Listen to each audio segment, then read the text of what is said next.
Of the two sons of Ra-Masu, the third, who followed next in order, two seem to have reigned simultaneously. One of these two was the seventh son, Ra-Masu, Mari Atmu, a son of the queen, Mutnefer Yere, whose cartouche with the name of Mari Yaman Mari Atmu was discovered many years ago in Heliopolis on one of the stones lying in the road. It led to the conjecture that Meriatmu reigned as viceroy in Lower Egypt in his brother's name. The Theban monuments give us the names of this brother with perfect distinctness. He was called Ra-Ma'at and Ra-Masu the sixth. The few inscriptions which have survived the ravages of time speak of his monuments dedicated to the entities that are considered to be gods. The most important edifice in his splendid tomb in the valley of Beban al-Moluk. The tables of the hours, with the times of the risings of the stars which formed the houses of the sun's course and 36 or 37 weeks of the Egyptian year, will be for all times the most valuable contribution to astronomical science in the 12th century before our era.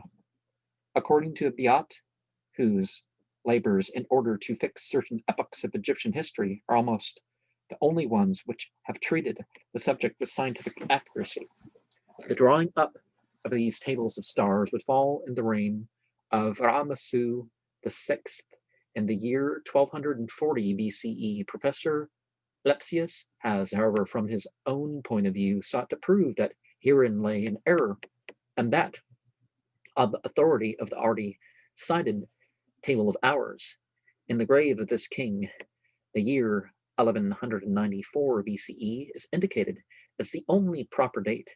This last view does not differ very much from our calculation of 1166 BCE, deduced from the number of successive generations.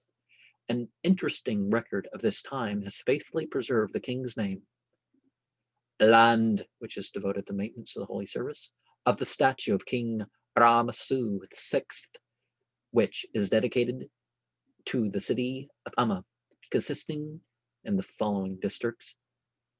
1. The district of the north of Pa-Ra, that is the temple of the sun, and the town in the midst of the temple of Ra, the Lord of this earth, and to the east and south of the fields of the land of the statue of Queen Nefertera, which is dedicated to the city of Amma. The position of this district is as follows. It is bounded on the east by the Great Mountain, on the north by the papyrus field of Pharaoh, on the west is the river. The size is 3 by 100 cubits. 2. The district at the commencement, Lashat, the head of the land of Ma'eu, opposite to the field of the Adon of Uwat, on the south by the land of the statue of the king, which is under the administration of the chief priest Yemen Mappa, on the east of the Great Mountain, on the north by the papyrus field of Pharaoh, which is set apart as a field for the Adon of Uwat, on the west by the river. The size is 2 by 100 cubits. 3. The district of the overseers of the temple of the female entity, east of the field just described, on the east by the Great Mountain, on the south by the field of the estate by the king's statue, which is under the administration of the Adon Mari of the land of Wat, east of the Great Mountain, on the north by the field of the keeper of the herds, Beh, on the west by the river, of size 4 by 100 cubits. 6. The district at the commencement of the land of Thuhen, at the extreme west boundary of the basin of Thuhen, in the direction of the papyrus field of Pharaoh, and behind that field that has been described, east by the Great Mountain, south by the papyrus field of Pharaoh, which lies east of the Great Mountain, north by the field of the land of Arias, west by the river, size 6 by 100 cubits, total superficies of the fields which belong to him, the statues, 15 by 100 cubits. 5. With regard to the high-lying field of Nephte, the Adon Penny, of the son of Chronither, has written and set up his proprietorship in the land of Huat as an estate, which he has chosen to furnish him with sustenance for each ox, which is yearly slaughtered in his honor. The circuit of the superficies of the fields of the potter's earth, which are in the possession of the former Adon of Uat, is not included in the roll. Its west is at the Gravely land of the Adon Penny. Its south is at the Gravely fields of the Adon Penny. On the north are the fields with potter's earth, which are the property of Pharaoh. The east is at the Gravely fields of the Adon Penny. The size of the whole is 4 by 200 and 2 by 200 cubits. Any who will not observe these demarcations, to him will be Yemen Ra, an avenger. From one avenging to avenging. Mut will take vengeance on his wife.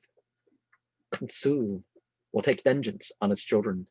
He shall hunger, he shall thirst, he shall be miserable, he shall vanish away. The inscription is in a rock tomb at Anabeh on the western bank of the Nile, opposite the village of Ibrahim, about 31 miles north of Abu Simbel. The owner of the tomb was an official named Penny, who, as governor of the land of Uat, died and was buried in this lonely region. What makes it particularly valuable is the designation of the lands in those parts and the offices connected with them. The Adon is mentioned by the name of Meri. The sun city Para is the ancient designation by the modern place of Der. The city mentioned by the name of Amma, in which a Nubian Hur enjoyed in the special worship, is very often named in the inscriptions and seems to have been the ancient appellation of Ibrahim. At Der, in all probability, was the seat of the administration of the whole country of Uat.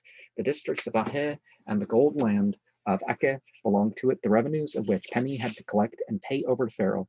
For his diligence, the fulfillment of his servant, he was most warmly commended by the king's son of Cush of that time, whose name is passed over in silence. On a royal visit, the king appears accompanied by the above-named Mary, who is also called the superintendent of the temple, to recommend his officials to the grace of Pharaoh. The statue of the royal lord, which has been set up, plays here an important part. His Majesty appears to have been much pleased with the services of his faithful servant, since he presented Penny with 2 silver vessels filled with precious ointments.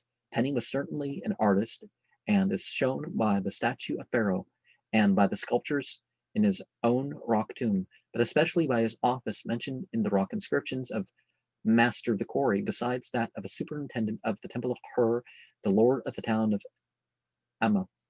Several members of the family appear to have all held during their lifetime various offices in the Hur city. You know, the S is Greek, and that's not really part of the name, right? So, among them is the chief priest of Yust Sa, Isis. Sometimes without the Sa, but yeah. Whose son was the Yemenmapa named in the inscription. Also 2 treasurers of the king Naama, a captain of the city of Amma, a priest and scribe, while the women are mostly named as female singers of Yemen of Hur, the lord of the town of Amma. Passing over in silence the 2 insignificant successors as brothers of the king, who perhaps reigned simultaneously as pharaohs, and of whom the monuments have been merely handed down the names. Ramasu the 7th and Ramasu the 8th. We come to the last Ramessides of the 20th dynasty. Nefer Ka Ra Sutap Ra Masu the 9th, circa BCE 1133.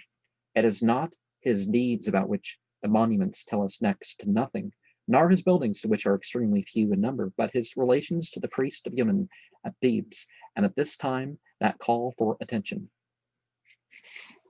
And no,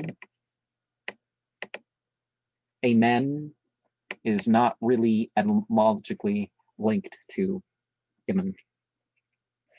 But Amin, the Egyptian word Amin, meaning reverence, it's linked to that, which basically transfers over into the Arabic Amin. But it is very evident fact that from the time of Ramessu III, the Holy Fathers, who bore the dignity of chief priest in the Temple of Yemen, come more and more into the foreground of Egyptian history. Their influence with the kings assumes gradually an increasing importance, as formerly it was the priest who expressed in the name of what they considered to be their gods their thanks to the kings for the temple buildings in Thebes. So now it is the kings who begin to testify their gratitude to the chief priest of Yemen for the care bestowed on his temple by the erection of new buildings and by the improvement and maintenance of the older ones. On the eastern wall and the adjoining buildings which connected the third and fourth pylons with the southern part of the temple at Yemen at Karnak, we see the hereditary prince and the chief priest of Yemen Ra, the king of the entities Yemen Hatep, standing opposite the king Ramessu IX, and the meaning of his presence in this place is made quite clear by the inscription annexed. The king in person, he speaks to the princes and companions by his side, give rich reward and much recompense in good gold and silver, and in 100,000-fold of the good things to the high priest of Yemen Ra, the king of the entities Yemen Hatep, on account of these many splendid buildings which he has erected at the temple of Yemen Ra to the great name of the divine benefactor, the king Ramessu IX. In the 10th year, the month Apir, the 19th day, in the temple of Yemen Ra, the king of the entities, the chief priest of Yemen Ra, the king of the entities, Yemen Hatep, was conducted to the great forecourt of the temple of Yemen. His words uttered his reward to honor him by the good and choice discourses. Good thought, good word, good deed, right? These are the princes who had come to reward him, namely the treasurer of Pharaoh and the royal counselor Yemen Hatep, the royal counselor Nasyemen, the secretary of Pharaoh, and the royal counselor Neferka Pa Yemen, who was interpreter of Pharaoh. The discourses which were addressed to him related the rewards for his services on this day in the great forecourt of Yemen Ra, the king of the entities. They were of this import. Mentu was invoked as a witness. As witness is invoked the name of Yemen Ra, the king of the entities, that of the entity Harimku, Ptah Ventus, of Kahota, the lord of the holy speech, of the entities of heaven, the entities of earth. As witness is invoked in the name of Ramessu IX, the great king of Egypt, the son and friend of all the entities for leveling all services. Let the taxing and the usufruct of the labors of the inhabitants of the temple of Yemen Ra, the king of the entities, be placed under thy administration. Let the full revenues be given over to thee. According to their number, thou shalt collect the duties. Thou shalt undertake the interior administration of the treasuries. It literally says the side instead of interior. Of the storehouses and of the granaries of the temple of Yemen Ra, the king of the entities, so that the income of the heads and hands for the maintenance of Yemen Ra, the kings of the entities, may be applied to the service. Thus does Pharaoh thy lord the deeds of a good and distinguished servant of Pharaoh his lord. He shall be strengthened to do the best for Yemen Ra, the king of the entities, the great and glorious entity, and to do the best for Pharaoh his lord, who has seen and administered what thou hast done. This is for explanation of the commission to these treasurers and two counselors of Pharaoh concerning the gold, silver, and all other gifts which are given to thee as a reward. The accompanying representation shows that the words of the king were exactly fulfilled. or the 2 counselors of Pharaoh who are named adorn the priest with necklaces and jewels. What the high priest did for the temple of his entity is related in his own words. Thus has the teacher of the king, the chief priest of Yemen-Ra, the king of the entities, Yemen-Hatep, done, namely, I have found this holy house of the chief priests of Yemen of old time, which is in the temple of Yemen-Ra, the king of the entities hastening to decay. What was done to it dates since the time of King Usertsen the First. I don't remember how you say that at the moment, but I don't think that's quite right. I took the building in hand and restored it anew in good work, and in a work pleasant to look at. I strengthened its walls behind, around, and in front. I built it anew. I made it columns which were bound together with great stones and skillful work. I inserted in the gates great folding doors of acacia wood for closing them up. I built out on its great stone wall, which is seen at the I built my new high house for the chief priest of Yemen, who dwells in the temple of Yemen. I inserted the whole gate of acacia wood. The bolts in it are of bronze. The engraved pictures are the finest gold and silver. I built a great forecourt of stone, which opens to the southern temple lake to serve for the purification of the temple of Yemen. I chased the whole width of Seb. I set up its great blocks of carved stone in the connecting hall. The valves of the doors are of acacia wood. I caused to be erected one of great carved blocks of stone. The outlines of the carved work were drawn in red chalk. The whole is inscribed with the full name of Pharaoh. Also, a new treasury was built on the ground within the great hall, which bears the name. The columns are of stone, the doors of acacia wood painted with, also I built a chamber for the king. It lies behind the store chamber for the necessaries of the temple of Yemen. It is constructed of stone. The doors and door valves are of acacia wood.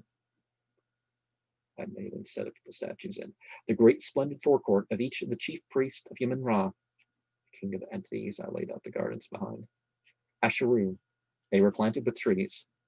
Toward the end, the architect declares that he had done all this to glorify my lord Yemen-Ra, the king of the entities, whose greatness, doctrine, and power I acknowledge. To this is appended the usual prayer for life, welfare, health, and a long enjoyment of existence for the king and for himself.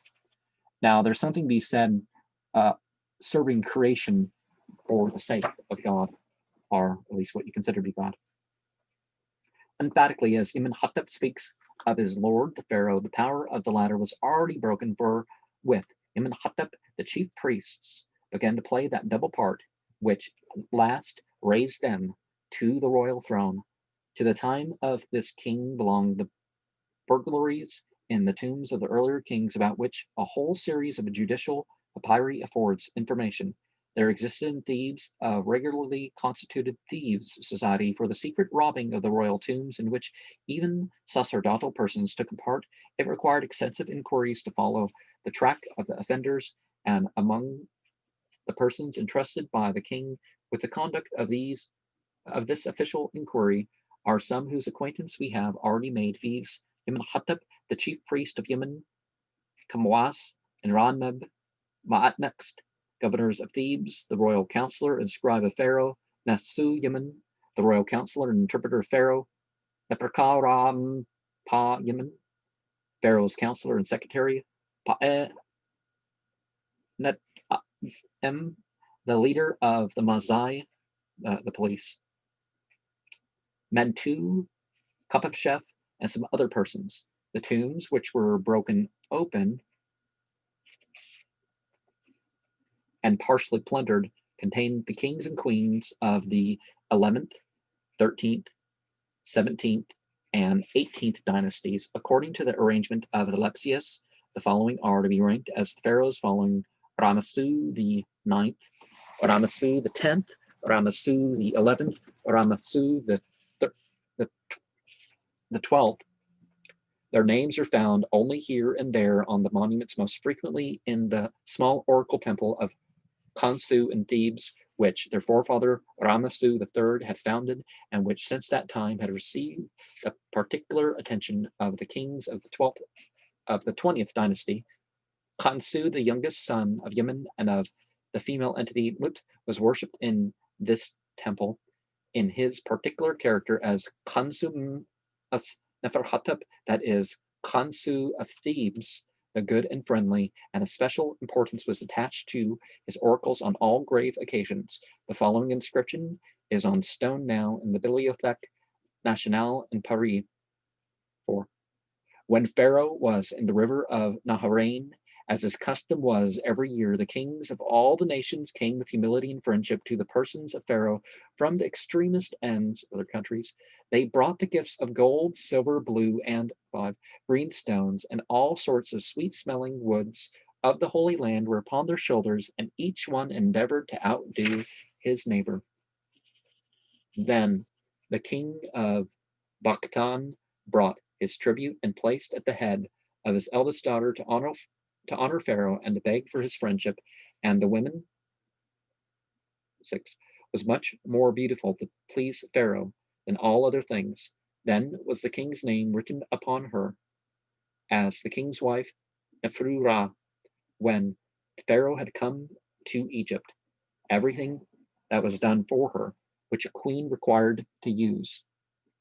It happened in the year 15, in the month Peni, on the 22nd day, when Pharaoh was in Thebes, the strong, the queen of cities, in order to thank 7 his father Yemen-Ra, the lord of Thebes, at his bountiful feast, Apt of the south, the seat of his desire from the beginning.